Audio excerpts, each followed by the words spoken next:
Hello everybody and welcome to today's video. We are going to be talking about fighting games today. As anybody who has seen my Dead or Alive videos know, this is a favourite genre of mine, so it's no surprise that we're back here. But today we're not going to be talking about Koei Tecmo or Dead or Alive. We are going to be talking about two titles from SNK instead.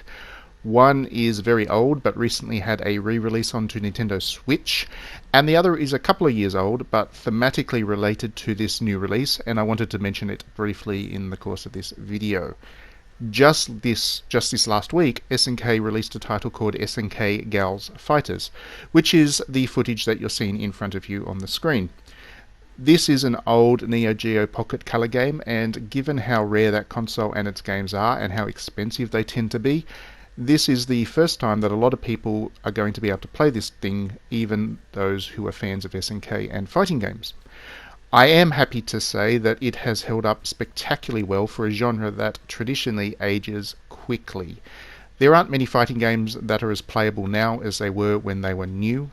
The intense graphics, physics and AI demands that the genre puts on a game means that the old games are very much superseded quickly. And on initial impressions you would think that SNK Gals Fighters would be much the same, because we are talking about a game that runs on hardware that was as primitive as the Game Boy Color and only had 2 buttons. As anybody who knows the fighting game genre knows, they tend to have a lot of buttons involved, so only having 2 will feel like a limitation before you even start to play.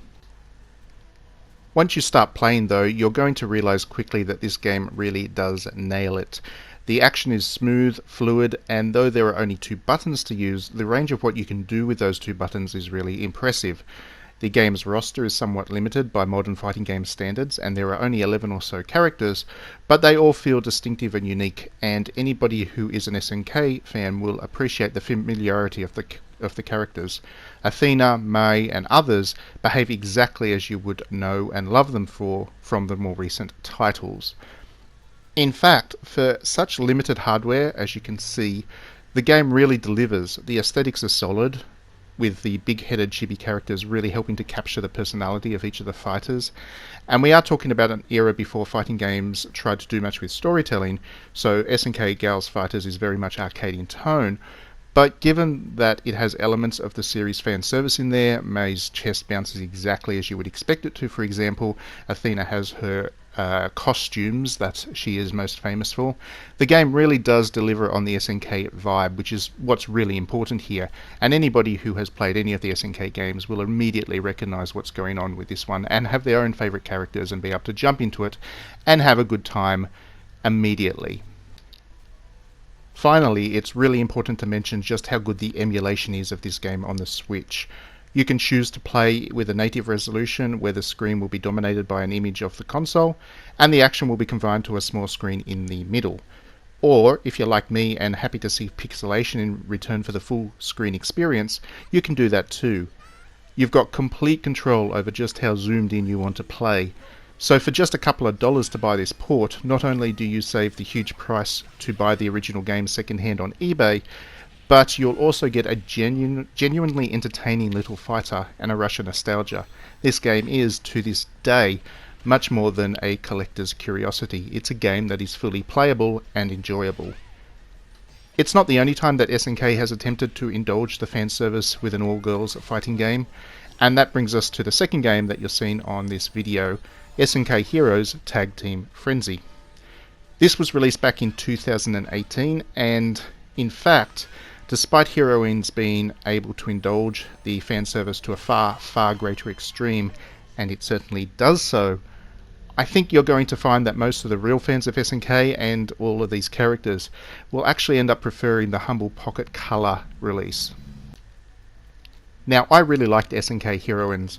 I gave it 4.5 out of 5 stars on DDNet when I reviewed it back in 2018, and back then I said that I can't see myself ever removing the game from my memory card because it's ideal for some quick bursts of highly entertaining action. So far, that prediction has actually played out, as SNK Heroines has remained on my memory card even though it takes up a lot of space, and I've got so many other games that could also be there. And I do break it out for short bursts of fun whenever I'm not in the mood for something serious. If nothing else, I could look at Athena in her swimwear all day long, just putting that out there. I am, however, an outlier with this game. Many people who enjoy SNK, its characters, and even fan servers still found this game irritating. Now, part of the problem is that it is undeniably limited. Where Gals Fighters on the Pocket Color is expansive with a limited number of buttons, only 2, SNK Heroines is limited with all the buttons and control inputs that the Switch offers, which is dozens. SNK Heroines clearly wanted to be a kind of casual, accessible fighter, and in doing so they've limited things so far that there wasn't the meat that the more hardcore fighting game fans really wanted to get into. And when you think about SNK as a property, its fighting games are for the hardcore fighters, so its fans, the fans of all of those characters that are actually in that game, would be experienced fighting game people. So for them, I think this game would have been a misfire on a gameplay perspective, and that's certainly what seems to have come through all the reviews and comments about the game since.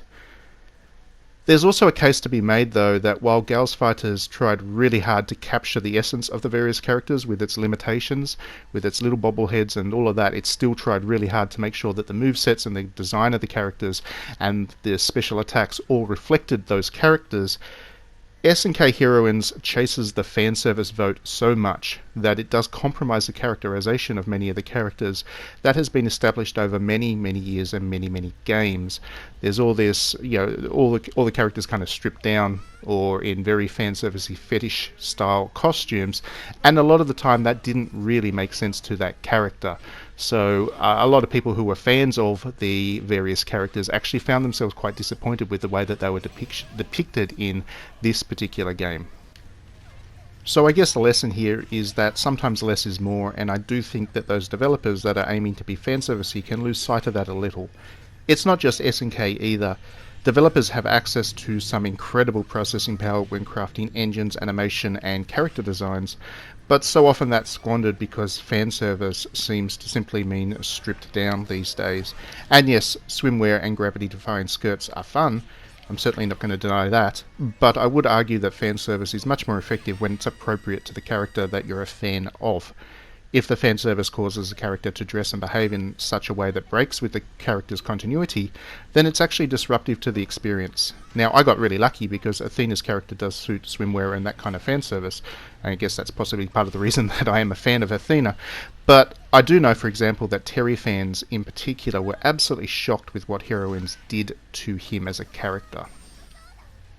It's a pity because the engine that Heroines ran in is really impressive and the girls do look objectively great in their skimpies, and I would have loved to have seen this series spin out further with a second, more nuanced take on its key themes and design elements. I can't see that happening though, because while I have no idea about how well the game sold, the Metacritic average for the thing is sitting at around 60, and that just goes to show that, my review aside, this game didn't really land with anyone. That's always a bad sign for a fighting game. If you don't have an audience, you don't have people really kind of champion the game, even if it doesn't do particularly well, the chances of seeing more in the future is pretty limited. And that's why it is so disappointing that the developers really aimed for fan service at the exclusion of other qualities within the game. They've just let themselves down with the potential of turning this thing into a series. But that being said, if you were disappointed with Heroines, give Gals Fighters a spin. Not only is it dirt cheap on Nintendo Switch, but it is a tight little fighting game and a nostalgic throwback to what fighting games once were. They were challenging and technical, and you could get very good at them without them being overwhelming. You'd have a learning curve, and you'd be able to still enjoy that process of learning without the developers either going too casual to try and make it accessible, or so complex to make it competitive that it leaves out people from having a good time with it at the start. The footage that you're seeing here on the screen is my first go at this game, and while I lost that round, and I actually lose this match, you're about to see that, while I lost that, and it's 4 rounds in, I had a great time in those 4 rounds, and I was learning all the while along. So this is how fighting games are designed when they're designed well, and I think a lot of modern fighting games struggle to hit that balance just right, even the very top tier ones. Anyway, that's it for this video. Thank you as always for watching.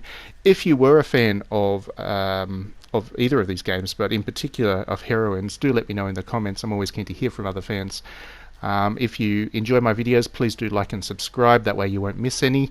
And please do consider backing me on Patreon, because that helps me do a lot more. I've got so many plans on what I want to do with this channel, especially now that we're getting up there in terms of the number of subscribers.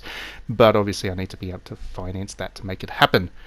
Thank you as always for watching these videos. I hope you enjoyed it, and we will see you at the next one.